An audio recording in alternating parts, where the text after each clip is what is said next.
എല്ലാവർക്കും മാക്സിസിൻ്റെ പുതിയൊരു എപ്പിസോഡിലേക്ക് സ്വാഗതം. ഇന്ന് നമ്മൾ ഡിസ്കസ് ചെയ്യുന്നത് 10th ICSEയുടെ അബ്സോർപ്ഷൻ ബൈ റൂട്ട്സ് എന്ന ചാപ്റ്ററാണ്. കഴിഞ്ഞ ക്ലാസ്സിൽ ഇതിൻ്റെ ഹാഫ് പോർഷൻസ് കംപ്ലീറ്റ് ചെയ്തിട്ടുണ്ടായിരുന്നു. Need of water and mineral for the plants, functions of root, പിന്നെ വേരിയസ് പ്രോസസ്സസ് ഇൻവോൾവ് ഒക്കെ കഴിഞ്ഞ ക്ലാസ്സിൽ പറഞ്ഞിട്ടുണ്ടായിരുന്നു. അപ്പോൾ ഇന്ന് അതിൻ്റെ ബാലൻസ് പോർഷൻസ് നോക്കാം. അപ്പോൾ ആദ്യമായിട്ട് സ്റ്റാർട്ട് ചെയ്യുന്ന ടോണിസിറ്റി എന്താണെന്നാണ്.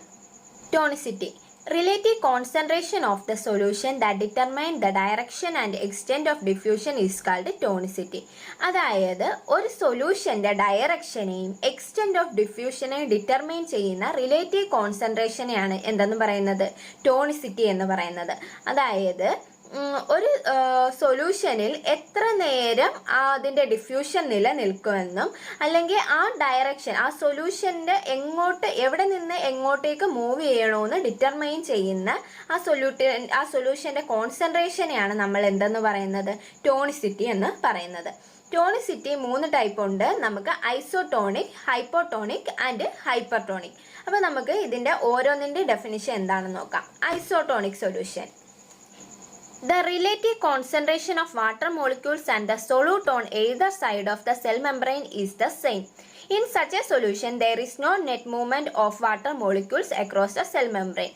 അതായത് ഒരു സെൽ മെംബ്രെയിൻ്റെ ഒരു സൈഡിലുള്ള വാട്ടറിൻ്റെ കോൺസെൻട്രേഷനും മറ്റേ സൈഡിലുള്ള സൊല്യൂട്ടിൻ്റെ കോൺസെൻട്രേഷനും സെയിം ആയിരിക്കുന്ന ഒരു കണ്ടീഷനെയാണ് നമ്മൾ ഐസോടോണിക് എന്ന് പറയുന്നത്. അപ്പോൾ അവിടെ എന്തില്ലായിരിക്കും, വാട്ടറിൻ്റെ മൂവ്മെൻറ്റ് ഇല്ലായിരിക്കും. ആ ഒരു സൊല്യൂഷനെയാണ് നമ്മൾ ഐസോടോണിക് സൊല്യൂഷൻ എന്ന് പറയുന്നത്. ഇനി അടുത്തത് ഹൈപ്പോടോണിക് സൊല്യൂഷൻ എന്താണെന്ന് നോക്കാം. In this condition, solution outside the cell has a lower solute concentration than the fluids inside the cell. അതായത് ഒരു സെല്ലിൻ്റെ അകത്തുള്ള കോൺസെൻട്രേഷനേക്കാളും പുറത്തുള്ള സൊല്യൂട്ടിൻ്റെ കോൺസെൻട്രേഷൻ ലോവർ ആയിരിക്കും.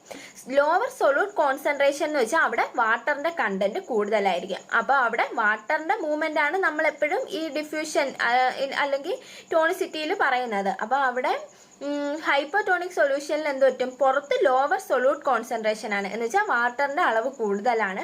അപ്പോൾ വാട്ടർ എന്ത് ചെയ്യും, പുറത്ത് നിന്ന് സെൽ മെംബ്രെയിൻ്റെ അകത്തേക്ക് കിടക്കും. അപ്പം അവിടെ നടക്കുന്നത് ഏത് പ്രോസസ്സാണ്, ഓസ്മോസിസ് എന്ന പ്രോസസ്സാണ്. അപ്പോൾ ഹൈപ്പോടോണിക് എന്താണ്?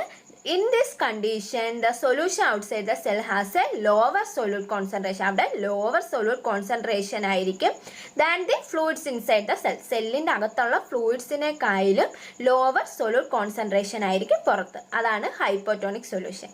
ഇനി അടുത്തത് ഹൈപ്പർടോണിക് സൊല്യൂഷൻ എന്താണെന്ന് നോക്കാം. In this condition, the solution outside the cell has a higher solute concentration than the fluids inside the cell. അതായത് സെല്ലിൻ്റെ അകത്തുള്ള ഫ്ലൂയിഡ്സിനെക്കാളും പുറത്തുള്ള സൊല്യൂട്ടിൻ്റെ കോൺസെൻട്രേഷൻ ഹയർ ആയിരിക്കും. അതിനെയാണ് എന്തെന്ന് പറയുന്നത്, ഹൈപ്പർടോണിക് എന്ന് പറയുന്നത്. അപ്പോൾ പുറത്ത് സൊല്യൂട്ടിൻ്റെ കോൺസെൻട്രേഷൻ കൂടുതൽ എന്ന് പറഞ്ഞാൽ അവിടെ വാട്ടറിൻ്റെ കണ്ടന്റ് കുറവായിരിക്കും. അപ്പോൾ സെല്ലിനകത്തുള്ള വാട്ടർ എന്ത് ചെയ്യും, പുറത്തേക്ക് പോകും. അതിനെയാണ് എന്തെന്ന് പറയുന്നത്, ഓസ്മോസിസ് എന്ന് പറയും. അതായത് പുറത്തേക്ക് സെല്ലിൻ്റെ അകത്ത് നിന്ന് വാട്ടർ മോളിക്യൂൾസ് സെൽ മെംബ്രെയിൻ വഴി പുറത്തേക്ക് പോകുന്നു. ആ ഒരു സൊല്യൂഷനെയാണ് എന്തെന്ന് നമ്മൾ പറയുന്നത്, ഹൈപ്പർടോണിക് സൊല്യൂഷൻ എന്ന് പറയുന്നത്. ഇനി നമുക്ക് ഒരു സെല്ല് ഈ 3 ഡിഫറെൻറ്റ് സൊല്യൂഷൻസിൽ ഇട്ടിരിക്കുമ്പോൾ ആ സെല്ലിന് വരുന്ന ഡിഫറൻസ് എന്തൊക്കെയാണെന്ന് നോക്കാം. Cell shape and size remains unchanged. സെല്ലിൻ്റെ ഷേപ്പിനും സൈസിനും ഒരു വ്യത്യാസവും ഇല്ലെങ്കിൽ അത് ഏത് സൊല്യൂഷനിലായിരിക്കും, ഐസോടോണിക് സൊല്യൂഷനിലായിരിക്കും. അതായത് ആ സെല്ലിൻ്റെ പുറത്തുള്ള സൊല്യൂഷൻ എന്ന് പറയുന്നത് ഐസോടോണിക് ആയിരിക്കും. ഇനി cell shrinks in size and loses shape. അതായത് സെല്ല് ചുരുങ്ങുകയും അതിൻ്റെ സൈസും ഷേപ്പിനും എല്ലാം വ്യത്യാസം വരികയും ചെയ്യുകയാണെങ്കിൽ അതിനെയാണ് എന്തെന്ന് പറയുന്നത്, ആ സെല്ല് ഏത് സൊല്യൂഷനിലാണെന്ന് നമ്മൾ പറയും, ഹൈപ്പർടോണിക് സൊല്യൂഷനിലാണെന്ന് പറയും. സെല്ല് ചുരുങ്ങും, അതിൻ്റെ സൈസ് ചെറുതാകുകയും അതിൻ്റെ ഷേപ്പ് ലോസ് ആവുകയും ചെയ്യുന്നതിനെയാണ് നമ്മൾ ആ സെല്ല് ഹൈപ്പർടോണിക് സൊല്യൂഷനിലാണെന്ന് പറയും. ഇനി cell slightly enlarges or even burst. Cell വലുതാവുകയും ഒന്നുകിൽ അത് പൊട്ടുന്ന കണ്ടീഷൻ എത്തുകയും ചെയ്യുകയാണെങ്കിൽ ആ സെല്ല് ഏത് സൊല്യൂഷനിലാണെന്ന് നമ്മൾ പറയും, ഹൈപ്പോടോണിക് സൊല്യൂഷനിലാണെന്ന് പറയും. അപ്പം ഹൈപ്പോടോണിക്, ഹൈപ്പർടോണിക്, ഐസോടോണിക് ഈ 3 സൊല്യൂഷനിലുള്ള സെല്ലിൻ്റെ ഡിഫറൻസ് എന്താണെന്ന് നമ്മൾ പഠിച്ചു. നമുക്ക് ഒരു എക്സ്പെരിമെന്റ് നോക്കാം. അതായത് ഒരു അനിമൽ സെല്ലായിട്ട് RBC എടുത്തിട്ടുണ്ട്, പിന്നെ പ്ലാന്റ് സെല്ലും എടുത്തിട്ടുണ്ട്. ഇത് 3 ഡിഫറെന്റ് സൊല്യൂഷനിൽ ഇടുമ്പം ആ സെല്ലിന് വരുന്ന ഡിഫറൻസ് എന്തൊക്കെയാണെന്നാണ് നോക്കുന്നത്. അനിമൽ സെല്ലും പ്ലാന്റ് സെല്ലും ഐസോട്ടോണിക് സൊല്യൂഷനിൽ ഇടുമ്പോൾ എന്ത് പറ്റും? സെല്ലിന് ചേഞ്ച് ഒന്നും ഉണ്ടാവില്ല. അത് നമ്മൾ എങ്ങനെയാണോ ആ സൊല്യൂഷനിൽ പ്ലേസ് ചെയ്ത് അതേപോലെ തന്നെ ഇരിക്കും. അതേ സൊല്യൂഷനാണ് ഐസോട്ടോണിക് സൊല്യൂഷൻ. ഇനി സെല്ലിന്റെ ഷേപ്പ് ഷ്രിങ്ക് ചെയ്യും, അത് സെല്ല് ചുരുങ്ങുകയും സെല്ലിന്റെ സൈസും ഷേപ്പും ഡിഫറൻസ് വരികയാണെങ്കിൽ അതിനെ നമ്മൾ ഏത് സൊല്യൂഷനിലാണ് പ്ലേസ് ചെയ്തിരിക്കുന്നത്? ഹൈപ്പർട്ടോണിക് സൊല്യൂഷനിൽ. ഇനി സെല്ല് വലുതാവുകയും പൊട്ടുന്ന കണ്ടീഷൻ എത്തുകയും ചെയ്യുകയാണെങ്കിൽ അതിനെയാണ് എന്തെന്ന് പറയുന്നത്? ഹൈപ്പോട്ടോണിക് സൊല്യൂഷനിലാണ് ആ സെല്ലിനെ നമ്മൾ പ്ലേസ് ചെയ്തിരിക്കുന്നത് എന്ന് പറയും. അപ്പൊ അതിന്റെ ഫിഗർ ടെക്സ്റ്റിനകത്തുണ്ട്, അത് നിങ്ങൾ നോക്കി പഠിച്ചിരിക്കാം. ഇനി അടുത്ത പോർഷൻ നോക്കാം. Plasmolysis. Plasmolysis is the contraction of cytoplasm from the cell wall caused due to the withdrawal of water when placed in a strong solution. അതായത് ഹൈപ്പർട്ടോണിക് സൊല്യൂഷൻ ഇടുമ്പോൾ നമ്മൾ എന്താണെന്ന് പഠിച്ചത്? അതായത് സെല്ലിന്റെ സൈസ് ഷ്രിങ്ക് ചെയ്യുന്നു, അതായത് സെല്ലിന്റെ ഷേപ്പ് തന്നെ ഇല്ലാതാവുന്നു. അതാണ് ഹൈപ്പർട്ടോണിക് സൊല്യൂഷൻ. അപ്പൊ പ്ലാസ്മോലിസിസ് ഹൈപ്പർട്ടോണിക് സൊല്യൂഷനിൽ കിടക്കുന്ന ഒരു സെല്ലിനാണ് നടക്കുന്നത്. അതിന്റെ സൈറ്റോപ്ലാസം ആ സെൽ വാളിൽ നിന്ന് ചുരുങ്ങുന്ന ആ ഒരു പ്രോസസ്സിന് അത് എപ്പോഴായിരിക്കും? ആ ഹൈപ്പർട്ടോണിക് സൊല്യൂഷനിൽ കിടക്കുമ്പം സെല്ലിന്റെ സൈറ്റോപ്ലാസം ചുരുങ്ങുന്ന ആ ഒരു കണ്ടീഷനെയാണ് നമ്മൾ എന്തെന്ന് പറയുന്നത്? പ്ലാസ്മോലിസിസ് എന്ന് പറയുന്നത്. ഇനി നമുക്ക് uses of turgidity to plants നോക്കാം. Turgidity provides rigidity to soft tissues such as the leaves.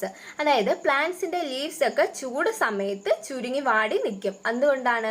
അവിടെ ട്രാൻസ്പിറേഷൻ റേറ്റ് ഹയർ ആയതുകൊണ്ട് വാട്ടറിന്റെ ലോസ് ഒരുപാട് കൂടുതലാണ്. അപ്പം പകൽ സമയത്ത് ലീവ്സ് എല്ലാം വിൽട്ട് ചെയ്ത് നിൽക്കും, എന്ന് വെച്ചാൽ വാടിക്കൊഴിഞ്ഞ് നിൽക്കും.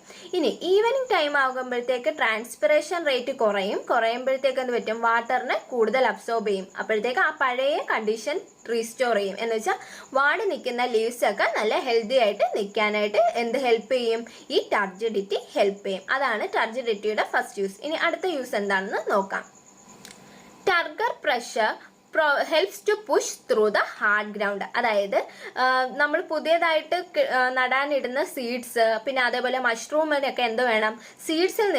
സോയിലിൽ നിന്ന് പുറത്തേക്ക് വരണം. പുറത്തേക്ക് വരാനായിട്ട് സോയിലിൽ ക്രാക്ക് ചെയ്യാനായിട്ട് അതിനുള്ള ആ ഒരു ബലം കൊടുക്കുന്നത് ആരാണ്?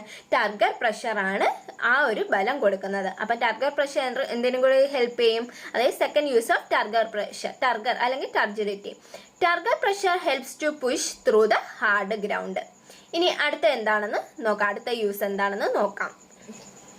Turgor in root cells build up root pressure. അതായത് ടർജിഡിറ്റി എന്തിന് ഹെൽപ്പ് ചെയ്യുന്നു? റൂട്ട് പ്രഷറിന് ഹെൽപ്പ് ചെയ്യുന്നു. എങ്ങനെയാന്ന് നോക്കാം. അതായത് നമ്മൾ നല്ലതുപോലെ വെള്ളം ഒഴിച്ച് കിളിപ്പിച്ചിരിക്കുന്ന ഒരു പ്ലാന്റ്, അതിനെ ഒരു കുറച്ച് സെന്റിമീറ്റേഴ്സ് മുകളിൽ വെച്ച് പ്ലാന്റിനെ കട്ട് ചെയ്ത് വിടുന്നു. കട്ട് ചെയ്ത് കഴിയുമ്പം നമ്മളൊരു ഗ്ലാസ് ട്യൂബുമായിട്ട് കണക്ട് ചെയ്യുന്നു. ആ കണക്ട് ചെയ്ത് കഴിഞ്ഞ് ഒരു മാനോമീറ്ററും കൂടി നമ്മൾ ഫിറ്റ് ചെയ്യുന്നു. അപ്പം ആ കണക്ഷനിൽ നമുക്ക് കാണാൻ പറ്റും ആ പ്ലാന്റ് കട്ട് ചെയ്ത ഭാഗത്ത് നിന്ന് പിന്നെയും വാട്ടർ മുകളിലേക്ക് വരുന്നു. ആ മുകളിലേക്ക് വരുന്ന വെള്ളം ആ മാനോമീറ്ററിനകത്തുള്ള മെർക്കുറിയുടെ ലെവലിനെ റൈസ് ചെയ്യിപ്പിക്കുന്നു. എന്ന് വെച്ചാൽ ആ ഒരു റൂട്ട് പ്രഷർ അവിടെ ഉണ്ട്. ആ പ്രഷർ കാരണം വെള്ളം പിന്നെയും മുകളിലേക്ക് പ്ലാന്റ്സിന്റെ എല്ലാ പാർട്സിലേക്കും എത്തിക്കാനായിട്ട് വെള്ളം മുകളിലേക്ക് പമ്പ് ചെയ്യുന്നുണ്ടെന്നാണ് നമുക്ക് അവിടെ ആ ഒരു എക്സ്പെരിമെന്റിലൂടെ കാണാൻ സാധിക്കുന്നത്. അവിടെ അതിന് ഹെൽപ്പ് ചെയ്യുന്നത് ആരാണ്? റൂട്ട് പ്രഷർ ആണ്. ടർജിഡിറ്റി കാരണം അവിടെ ഒരു റൂട്ട് പ്രഷർ ഡെവലപ്പ് ചെയ്യുന്നു. ആ റൂട്ട് പ്രഷർ കാരണമാണ് ഈ വാട്ടർ പ്ലാന്റ്സിന്റെ എല്ലാ പാർട്സിലേക്കും എത്തുന്നത്. അപ്പൊ നമുക്ക് റൂട്ട് പ്രഷറിന്റെ ഡെഫിനിഷൻ എന്താണെന്നും കൂടി നോക്കാം. Root pressure is the pressure developed in the roots due to continued inward movement of water through cell-to-cell osmosis, which helps in the ascent of cell sap upward through the stem. അതായത് root pressure എന്ന് പറയുന്നത് എന്താണ്? റൂട്ട്സിൽ develop ചെയ്യുന്ന ഒരു പ്രഷറാണ്. Due to continued inward movement of water. അതായത് continuous ആയിട്ടുള്ള വാട്ടറിന്റെ അബ്സോർപ്ഷൻ കാരണം റൂട്ടിൽ ഒരു പ്രഷർ ഡെവലപ്പ് ചെയ്യുന്നതിനെയാണ് നമ്മൾ എന്താന്ന് പറയുന്നത്? റൂട്ട് പ്രഷർ എന്ന് പറയുന്നത്. അത് ഒരു സെല്ലിൽ നിന്ന് മറ്റൊരു സെല്ലിലേക്ക് വാട്ടറിന്റെ മൂവ്മെന്റ് ഓസ്മോസിസ് വഴി നടത്താനായിട്ട് ഹെൽപ്പ് ചെയ്യുന്നു. അതിനെയാണ് റൂട്ട് പ്രഷർ എന്ന് പറയുന്നത്. ഇനി അടുത്ത ഒരു ടർഗറിന്റെ യൂസ് എന്താണ്? Turgor in the opening and closing of stomata. നമുക്കറിയാം പ്ലാന്റ്സ് റെസ്പയർ ചെയ്യുന്നത് ത്രൂ സ്റ്റൊമാറ്റ വഴിയാണ്. അപ്പം സ്റ്റൊമാറ്റയുടെ ഓപ്പണിങ്ങിനും ക്ലോസിങ്ങിനും ആര് ഹെൽപ്പ് ചെയ്യുന്നുണ്ട്? ഈ ടർഗർ അല്ലെങ്കിൽ ടർഗർ പ്രഷർ ഹെൽപ്പ് ചെയ്യുന്നുണ്ട്. ഇനി ടർഗർ മൂവ്മെന്റിന് ഒരു എക്സാമ്പിൾ പറയാം. നമ്മൾ ടച്ച് മീ നോട്ട് പോലുള്ള പ്ലാന്റ്സിനെയൊക്കെ തുടങ്ങുമ്പോൾ അത് സഡൻ ആയിട്ട് ഒരു റിയാക്ഷൻ കാണിച്ച് അതിന്റെ ലീവ്സ് ഒക്കെ ക്ലോസ് ചെയ്യും. അത് ഏത് കാരണമാണ്? ഈ ടർഗർ മൂവ്മെന്റ് കാരണമാണ്. അപ്പൊ അത്രയാണ് ടർജിഡിറ്റിയുടെ അല്ലെങ്കിൽ ടർഗർ പ്രഷറിന്റെ യൂസസ്. എന്തിനുള്ള? പ്ലാന്റ്സിനും ടർജിഡിറ്റി കാരണം ഉള്ള യൂസസ് അതത്രയാണ്. ഇനി അടുത്തത് ഒരു എക്സ്പെരിമെന്റ് ആണ്. The experiment to show that root absorb water. അതായത് പ്ലാന്റ്സിന്റെ റൂട്ട് വാട്ടറിനെ അബ്സോർബ് ചെയ്യുമെന്നോ അറിയാനായിട്ടുള്ള ഒരു എക്സ്പെരിമെന്റ് ആണ്. അതിനായിട്ട് നമ്മൾ 2 ടെസ്റ്റ് ട്യൂബ് എടുക്കുന്നു. ടെസ്റ്റ് ട്യൂബ് എയും ടെസ്റ്റ് ട്യൂബ് ബിയും. ടെസ്റ്റ് ട്യൂബ് എയിൽ നമ്മൾ ഒരു ലെവലിൽ വാട്ടർ ഫില്ല് ചെയ്യുന്നു. എന്നിട്ട് അതിന്റെ മുകളിൽ ഒരു 2-3 ഡ്രോപ്പ് ഓയിലും കൂടി ഒഴിക്കുന്നു. എന്തിനാണ്? ഇവാപ്പറേഷൻ വഴി വാട്ടർ ലോസ് സംഭവിക്കാതിരിക്കാൻ. ഇനി ടെസ്റ്റ് ട്യൂബ് ബിയിലും ആ എയിലെടുത്ത അതേ ലെവലിലുള്ള വാട്ടർ എടുക്കുന്നു. എന്നിട്ട് അതിന്റെ മേളിലും കുറച്ച് ഓയിൽ ഒഴിച്ചു കൊടുക്കുന്നു. എന്നിട്ട് നമ്മൾ ഒരു ബേബി പ്ലാന്റിനെ പിഴുത് അതിനകത്തേക്ക് ആ 2ാമത്തെ ടെസ്റ്റ് ട്യൂബിൽ ഇട്ട് കൊടുക്കുന്നു. ഇനി ഒരു ദിവസം കഴിയുമ്പോഴത്തേക്ക് നമുക്ക് കാണാൻ പറ്റും ടെസ്റ്റ് ട്യൂബ് എയുടെ വാട്ടർ ലെവലിന് മാറ്റമൊന്നുമില്ല, 2ാമത്തെ ടെസ്റ്റ് ട്യൂബിന്റെ വാട്ടർ ലെവൽ കുറഞ്ഞിരിക്കുന്നത്. എന്ന് വെച്ചാൽ എന്താണ്? ആ പ്ലാന്റ് ആ വാട്ടറിനെ അബ്സോർബ് ചെയ്തു. എന്തിനു വേണ്ടിയിട്ട്? അതിന്റെ പ്ലാന്റിന്റെ പല ബോഡി ആക്ടിവിറ്റിയിലേക്കും ആയിട്ട് ഈ വാട്ടറിനെ യൂസ് ചെയ്തു എന്നുള്ള ഒരു എക്സ്പെരിമെന്റ് ആണ് കാണാൻ സാധിച്ചത്. അപ്പം ഇനി ആ ഒരു എക്സ്പെരിമെന്റ് നമ്മൾ നോക്കി വെക്കേണ്ടതാണ്. അത്യാവശ്യം ഇമ്പോർട്ടൻസ് ആയിട്ടുള്ള ഒരു എക്സ്പെരിമെന്റ് ആണത്. ഇനി 2ാമത്തെ എക്സ്പെരിമെന്റ് നോക്കാം. To show that water is conducted upward through the xylem. അതായത് മുകളിലേക്ക് പ്ലാന്റിന്റെ എല്ലാ ബോഡി പാർട്സിലേക്കും വാട്ടർ എത്തുന്നത് സൈലം വഴിയാണെന്ന് കാണിക്കാനുള്ള ഒരു എക്സ്പെരിമെന്റ് ആണ് അടുത്തത്. To show that water is conducted upward through the xylem. അതായത് വാട്ടർ മുകളിലേക്ക് കണ്ടക്ട് ചെയ്യുന്നത് സൈലം വഴിയാണെന്നുള്ള ഒരു എക്സ്പെരിമെന്റ് ആണ്. അതിനായിട്ട് നമ്മൾ ഒരു വാൽസ്യം പ്ലാന്റിനെ അപ്രൂട്ട് ചെയ്യുന്നത് എന്ന് വെച്ചാൽ പിഴുത് എടുത്തിട്ട് ഒരു ബീക്കറിനകത്ത് പിങ്ക് കളർ സൊല്യൂഷൻ, അതായത് സ്റ്റെയിൻ ചെയ്താൽ നമുക്ക് കളർ തിരിച്ചറിയാനായിട്ട് പിങ്ക് കളർ ഒരു സൊല്യൂഷനകത്തേക്ക് അതിന്റെ വേരിനെ മൊത്തം മുക്കി വെക്കുന്നു. കുറച്ചു നേരം കഴിഞ്ഞ് ഒരു 4-5 മണിക്കൂർ കഴിഞ്ഞിട്ട് അതിന്റെ ഓരോ പാർട്ട്, സ്റ്റെമ്മിൽ നിന്നും ലീവ്സിൽ നിന്നും റൂട്ടിൽ നിന്നും എല്ലാം നമ്മൾ ഓരോ പാർട്ട് എടുത്ത് നമ്മൾ മൈക്രോസ്കോപ്പിൽ കൂടി നമ്മൾ നോക്കുകയാണെങ്കിൽ നമുക്ക് കാണാൻ പറ്റും അതിന്റെ സൈലം, ആ സൈലം പാർട്ടെല്ലാം എന്തായിരിക്കും? പിങ്ക് കളറിൽ ഇരിക്കും. അതായത് അവിടെ നിന്ന് നമുക്ക് എന്താ പ്രൂവ് ചെയ്യാൻ പറ്റും? അതായത് സൈലമാണ് വാട്ടറിനെ എല്ലാ ബോഡി പാർട്സിലേക്കും എത്തിക്കുന്നത്. സൈലമാണ് അപ്വാർഡ് മൂവ്മെന്റിന് ഹെൽപ്പ് ചെയ്യുന്നതെന്ന് നമുക്ക് മനസ്സിലാക്കാൻ സാധിക്കും. അതിനുള്ള ഒരു എക്സ്പെരിമെന്റ് ആയിരുന്നു അത്. ഇനി അടുത്തത് നോക്കാം. Conduction of water through xylem. അതായത് വെള്ളം സൈലത്തിൽ കൂടി ആണ് മൂവ് ചെയ്യുന്നതെന്ന് തെളിയിക്കാനുള്ള ഒരു എക്സ്പെരിമെന്റ് ആണ്. അതിനായിട്ട് നമ്മൾ 2 പ്ലാന്റിന്റെ പാർട്സ് എടുക്കുന്നു. അതായത് ലീഫൊക്കെ ഉള്ള 2 ഒരേ ഹൈറ്റിലുള്ള 2 പ്ലാന്റ്സ് എടുക്കുന്നു. അതിന്റെ റൂട്ട്സ് നമ്മൾ കട്ട് ചെയ്ത് കളഞ്ഞിട്ട് 2നെ ബീക്കറിനകത്ത് പ്ലേസ് ചെയ്യുന്നു. അപ്പൊ ആദ്യത്തേനകത്ത് സൈലത്തിനെ നിർത്തിക്കൊണ്ട് പുറത്തുള്ള ഫ്ലോയം പാർട്ട് കട്ട് ചെയ്ത് കളയുന്നു. ഇനി 2ാമത്തെ ബീക്കറിനകത്തോ നടുക്കുള്ള സൈലത്തിനെ കട്ട് ചെയ്ത് ഫ്ലോയെ മാത്രം നിർത്തിയേക്കുന്നു. അപ്പൊ കുറച്ചു നേരം ഒരു 2 ദിവസം കഴിഞ്ഞ് നമ്മൾ ടെസ്റ്റ് ചെയ്യുകയാണെങ്കിൽ ആദ്യത്തെ ബീക്കറിൽ നിന്ന് ലീവ്സ് നല്ല ടർജിഡ് ആയിട്ട് ഹെൽത്തി ആയിട്ട് നിൽക്കുന്നുണ്ട്. 2ാമത്തേനകത്തോ ഇലയൊക്കെ വിൽറ്റ് ചെയ്ത് വാടിക്കുഴഞ്ഞ് നിൽക്കുന്നു. എന്ത് കാരണമാണ്? ആദ്യത്തേനകത്ത് സൈലമുണ്ട്, അപ്പൊ അവിടെ വാട്ടറിന്റെ മൂവ്മെന്റ് നടക്കുന്നുണ്ട്. 2ാമത്തേനകത്തോ സൈലമില്ല, അപ്പം വാട്ടർ പ്ലാന്റ്സിന്റെ എല്ലാ പാർട്സിലേക്കും എത്തുന്നില്ല, ലീവ്സ് കൊഴിഞ്ഞുപോയി. ഇതാണ് ഒരു എക്സ്പെരിമെന്റ്. സൈലം വാട്ടറിന്റെ അപ്വാർഡ് മൂവ്മെന്റ് ഹെൽപ്പ് ചെയ്യുന്നു എന്നൊരു എക്സ്പെരിമെന്റ് ആണ് ഇപ്പം പറഞ്ഞത്. Next experiment to show that food from the leaves is conducted downwards through the phloem in the stem. അതായത് ലീവ്സിൽ പ്രിപ്പയർ ചെയ്തിരിക്കുന്ന ഫുഡ് സ്റ്റെമ്മിന്റെ താഴത്തേക്കുള്ള പാർട്സിലേക്ക് എത്തിക്കുന്നത് ഫ്ലോയം വഴിയാണെന്ന് കാണിക്കുന്ന ഒരു എക്സ്പെരിമെന്റ് ആണ്. അതിനായിട്ട് നമ്മൾ ഒരു പേരയ്ക്ക പ്ലാന്റ് അല്ലെങ്കിൽ അതേപോലെ വേറുള്ള ട്രീസ് നമ്മൾ എടുക്കുന്നു. എന്നിട്ട് അതിന്റെ ഒരു ഭാഗം നമ്മൾ റൗണ്ടിന് റിംഗ് ഷേപ്പിൽ കട്ട് ചെയ്ത് വിടുന്നു. കട്ട് ചെയ്ത് അതിന്റെ പുറത്തുള്ള തൊലി ഭാഗമാണ് കട്ട് ചെയ്ത് കളയുന്നത്. തൊലി ഭാഗമാണ് ഫ്ലോയം. അത്രയും ഭാഗം കട്ട് ചെയ്ത് കളയുമ്പോൾ കുറച്ച് നാളുകൾ കഴിയുമ്പോഴത്തേക്ക് നമുക്ക് കാണാൻ സാധിക്കും ആ കട്ട് ചെയ്തതിൻ്റെ ടോപ്പ് പോർഷനിൽ ഒരു റിങ്, അതായത് ഡയമീറ്ററിൻ്റെ സൈസിൽ ഇൻക്രീസ് ഉണ്ടാകുന്നതായിട്ട് കാണാം. എന്തുകൊണ്ടാണ്? ആ ലീവ്സിൽ നിന്നുള്ള ഫുഡ് വന്ന് ആ ഭാഗത്ത് വന്ന് അക്യുമുലേറ്റ് ചെയ്യുന്നത് കാരണമാണ് നമുക്ക് എന്ത് കാണാൻ പറ്റുന്നത്, അവിടെ ആ ഒരു ഡയമീറ്ററിലുള്ള വ്യത്യാസം കാണാൻ പറ്റുന്നത്. പിന്നെ അതേപോലെ ആ കട്ട് ചെയ്ത് കളഞ്ഞതിന്റെ താഴത്തേക്കുള്ള ഭാഗം എന്തോ ഈവൻ ഡൈ, ആ ഭാഗത്തേക്ക് ഫുഡൊന്നും എത്താതെ അത്രയും ഭാഗം ഉണങ്ങിപ്പോവുകയും ചെയ്യുന്നതായിട്ട് നമുക്ക് കാണാൻ സാധിക്കും. അടുത്ത നമ്മൾ പഠിക്കുന്നത് forces contributing to ascend of sap, അതായത് സെല്ലിനകത്തുള്ള വാട്ടറിന്റെ മൂവ്മെന്റിന് ഹെൽപ്പ് ചെയ്യുന്ന ഫോഴ്സസ് ഏതൊക്കെയാണെന്നാണ്. ഏതൊക്കെയാണ്? Root pressure, capillarity, transpiration pull and adhesion. നേരത്തെ നമ്മൾ ഡിസ്കസ് ചെയ്തിട്ടുണ്ടായിരുന്നു റൂട്ട് പ്രഷറും ട്രാൻസ്പിറേഷൻ പുള്ളൊക്കെ. ഇവിടെയുള്ള ഡെഫിനിഷൻ എന്താണെന്ന് നോക്കാം. Root pressure. Root pressure builds up sufficient force to push the sap in the xylem vessels up to a certain height. അതായത് സൈലത്തിനകത്തുള്ള cell സാപ്പിനെ പുഷ് ചെയ്യാനുള്ള സഫീഷ്യന്റ് ഫോഴ്സ് ആര് കൊടുക്കുന്നുണ്ട്? റൂട്ട് പ്രഷർ കൊടുക്കുന്നുണ്ട്. അത് it is enough for herbaceous plants. ആ ഒരു പ്രഷർ മതിയാകും ഏതിന്? ഹെർബേഷ്യസ് പ്ലാന്റ്സിന് ആ ഒരു ഫോഴ്സ് മതിയായിരിക്കും. എന്തിന്? അസെൻഡ് ഓഫ് സാപ്പിന്. ഇനി capillarity. Capillarity of xylem vessel causes the water from a lower level to rise to fill up the vacuum created by the loss of water due to transpiration from the leaves. Narrower the diameter of a tube, greater will be the height of water rising in it, exerting a force called capillarity force. Capillarity എന്ന് വെച്ചാൽ എന്താണ്? Xylem വെസൽസിനകത്ത്, xylem vessels എന്ന് പറയുന്നത് വളരെ narrow ആയിട്ടൊരു ട്യൂബാണ്. എത്ര narrow ആയിരിക്കുന്നോ അത്രത്തോളം ഹൈറ്റിൽ ആ പ്ലാന്റ്സിൽ ആ ഒരു പ്രഷർ, അവിടെ എത്രത്തോളം നാരോ ആയിരിക്കുന്നോ അത്രത്തോളം ഹൈറ്റിൽ പ്ലാന്റ്സിന് എന്ത് ചെയ്യാൻ പറ്റും? കണ്ടക്ഷൻ നടത്താൻ പറ്റും. ആ ഒരു ഫോഴ്സിനെ നമ്മൾ എന്തെന്ന് വിളിക്കും? കാപ്പിലാരിറ്റി ഫോഴ്സ് എന്ന് വിളിക്കും. അപ്പം ട്രാൻസ്പിറേഷൻ വഴി അവിടെ എന്ത് നഷ്ടപ്പെടും? വെള്ളം നഷ്ടപ്പെടും. വെള്ളം നഷ്ടപ്പെടുമ്പോൾ ആ വെള്ളം നഷ്ടപ്പെടുത്തുന്നിടത്ത് ഒരു വാക്വം ക്രിയേറ്റ് ആവും. വാക്വം എന്ന് വെച്ചാൽ വെള്ളമില്ലാത്ത, വായു ഒന്നും ഇല്ലാത്ത ഒരവസ്ഥ. അപ്പോഴത്തേക്ക് ആ ഭാഗത്തേക്ക് പുതിയ വാട്ടർ, ആ പുതിയതായിട്ട് വാട്ടർ അബ്സോർബ് ചെയ്യുന്ന, ഫില്ല് ചെയ്യാനായിട്ട് ഹെൽപ്പ് ചെയ്യുന്ന ഒരു ഫോഴ്സ് ആണ് എന്ത്? Capillarity force. അടുത്തത് transpiration pull. As the water is lost from the leaf surface by transpiration, more water molecules are pulled up due to the tendency of water molecule to remain joined. അതായത് transpiration കാരണം water loss ആയിക്കൊണ്ടിരിക്കും. അപ്പം loss ആയിക്കൊണ്ടിരിക്കുമ്പോൾ water എന്ത് ചെയ്യും?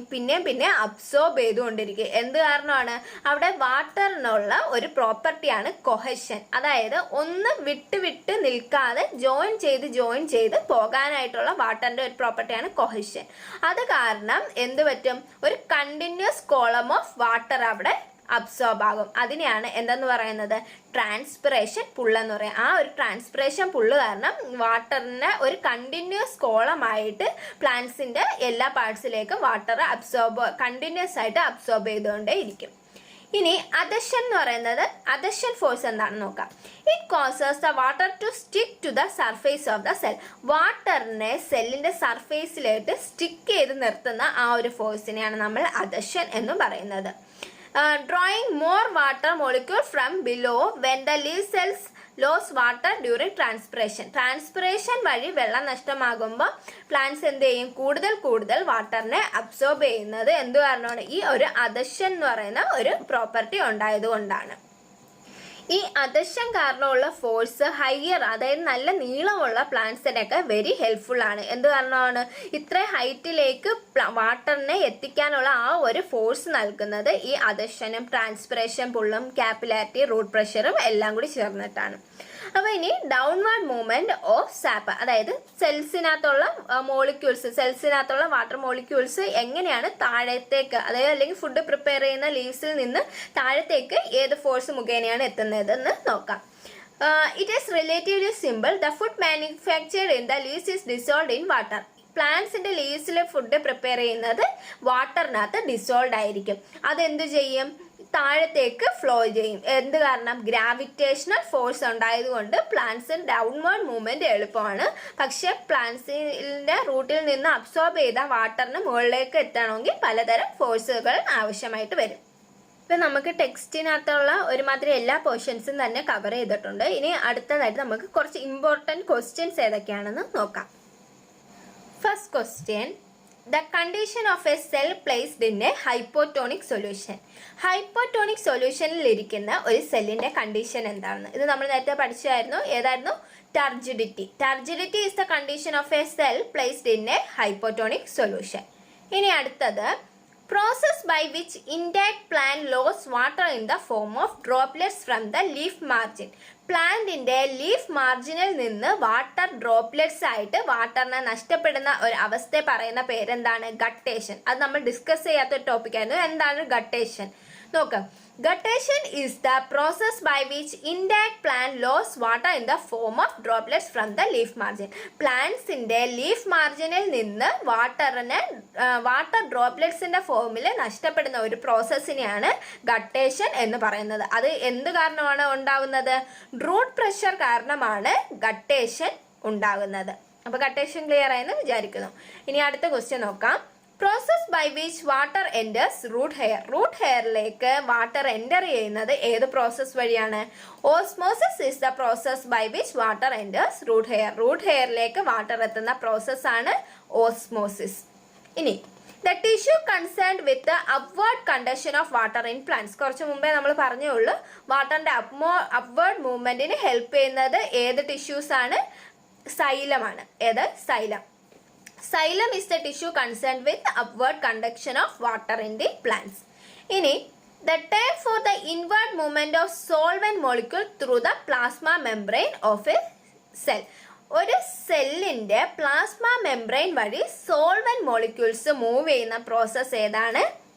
എൻഡോസ്മോസിസ്. Endosmosis is the term for the inward movement of solvent molecule through the plasma membrane of the cell. അവിടെ plasma membrane എന്ന് പറയുന്നത് ഏതാണ്? Selectively permeable membrane. അതാണ് എൻഡോസ്മോസിസ്. അവിടെ നടക്കുന്ന പ്രോസസ്സാണ് എൻഡോസ്മോസിസ്. The process by which molecule distribute themselves evenly within the space they occupy. അതായത് അത് ഇരിക്കുന്ന സ്പേസിൽ എല്ലായിടത്തും യൂണിഫോം ആയിട്ട് മോളിക്യൂൾസ് എത്തുന്ന പ്രോസസ്സിനെ എന്താണ് പറയുന്നത്? diffusion. Diffusion is the process by which molecules distribute themselves evenly within the space they occupy. Pressure exerted by the cell contents on the cell wall. അതായത് സെല്ലിനകത്തുള്ള കണ്ടൻസ് സെൽ വാളിലേക്ക് കൊടുക്കുന്ന ഒരു പ്രഷറിനെ എന്താണ് പറയുന്നത്? Turgor pressure. Turgor pressure is the pressure exerted by the cell contents on the cell wall. അടുത്തത്, the condition in which the cell contents are shrunken. The സെല്ലിന്റെ അകത്തുള്ള cell contents ചുരുങ്ങുന്ന ഒരവസ്ഥ എന്താണെന്ന് പറയുന്നത്? ഫ്ലസിഡിറ്റി. ഫ്ലസിഡിറ്റി is the condition in which the cell contents are shrunken. ഇനി loss of water through a cut stem. അതായത് നമ്മൾ ഒരു പ്ലാന്റിന്റെ ഒരു സ്റ്റെം കട്ട് ചെയ്ത് വിടുമ്പോൾ അതിലേക്കൂടി നമുക്ക് കുറച്ച് വാട്ടർ വരുന്നതായിട്ട് കാണാം. ആ വാട്ടറിന്റെ ലോസിന്, കട്ട് സ്റ്റെമ്മിൽ കൂടി വാട്ടർ ലോസ് ഉണ്ടാകുന്നതിനെ പറയുന്ന പേരെന്താണ്? ബ്ലീഡിങ് എന്നാണ്. Loss of water through a cut stem is called bleeding. നമ്മൾ അടുത്ത് നോക്കുന്ന കുറച്ച് ട്രൂ ഓർ ഫാൾസ് ആണ്. പ്ലാസ്മോളിസിസ് അതിപ്പോൾ ട്രൂ ആണെങ്കിലും ഫോൾസ് ആണെങ്കിലും നിങ്ങളുടെ എക്സ്പ്ലനേഷൻ എഴുതണം. അപ്പോൾ നമുക്ക് നോക്കാം. Plasmolysis is the reverse of deplasmolysis. First question ആണ്. Plasmolysis is the reverse of deplasmolysis. True ആണോ ഫോൾസ് ആണോ? It's true. എന്തുകൊണ്ടാണ്? Plasmolysis is the contraction of cytoplasm from the cell wall caused due to the withdrawal of water. Plasmolysis എന്ന് പറയുന്നത് എന്താണ്? Cytoplasm അതിന്റെ cell വാളിൽ നിന്ന് വിട്ടു നിൽക്കുന്ന ഒരവസ്ഥ, അതിനെയാണ് പ്ലാസ്മോളിസിസ് എന്ന് പറയുന്നത്.